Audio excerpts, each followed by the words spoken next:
Matius pasal 28. Setelah hari Sabat lewat, menjelang menyingsingnya fajar pada hari pertama minggu itu, pergilah Maria Magdalena dan Maria yang lain menengok kubur itu.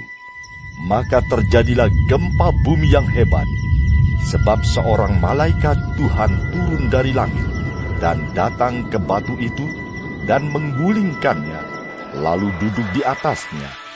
Wajahnya bagaikan kilat, dan pakaiannya putih bagaikan salju. Dan penjaga-penjaga itu gentar ketakutan dan menjadi seperti orang-orang mati. Akan tetapi malaikat itu berkata kepada perempuan-perempuan itu, "Janganlah kamu takut, sebab aku tahu kamu mencari Yesus yang disalibkan itu. Ia tidak ada di sini, sebab ia telah bangkit, sama seperti yang telah dikatakannya. Mari, lihatlah tempat ia berbaring.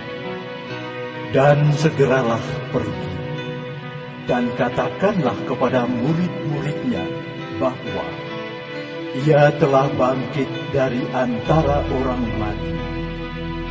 Ia mendahului kamu ke Galilea. Di sana kamu akan melihat dia. Sesungguhnya aku telah mengatakannya kepadamu."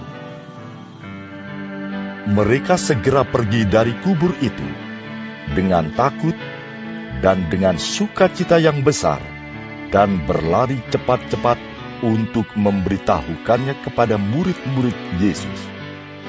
Tiba-tiba, Yesus berjumpa dengan mereka dan berkata, "Salam bagimu." Mereka mendekatinya dan memeluk kakinya serta menyembahnya. Maka kata Yesus kepada mereka, "Jangan takut.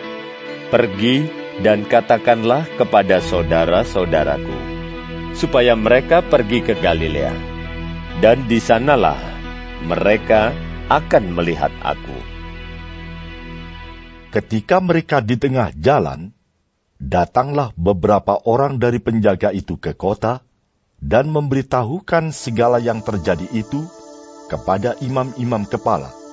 Dan sesudah berunding dengan tua-tua, mereka mengambil keputusan, lalu memberikan sejumlah besar uang kepada serdadu-serdadu itu, dan berkata, "Kamu harus mengatakan bahwa murid-muridnya datang malam-malam dan mencurinya ketika kamu sedang tidur.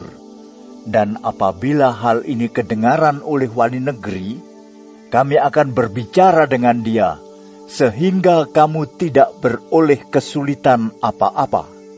Mereka menerima uang itu dan berbuat seperti yang dipesankan kepada mereka. Dan cerita ini tersiar di antara orang Yahudi sampai sekarang ini. Dan ke-11 murid itu berangkat ke Galilea, ke bukit yang telah ditunjukkan Yesus kepada mereka. Ketika melihat dia, mereka menyembahnya, tetapi beberapa orang ragu-ragu. Yesus mendekati mereka dan berkata, "Kepadaku telah diberikan segala kuasa di sorga dan di bumi. Karena itu, pergilah, jadikanlah semua bangsa muridku, dan baptislah mereka dalam nama Bapa dan Anak dan Roh Kudus, dan ajarlah mereka melakukan segala sesuatu yang telah kuperintahkan kepadamu. Dan ketahuilah, aku menyertai kamu senantiasa sampai kepada akhir zaman."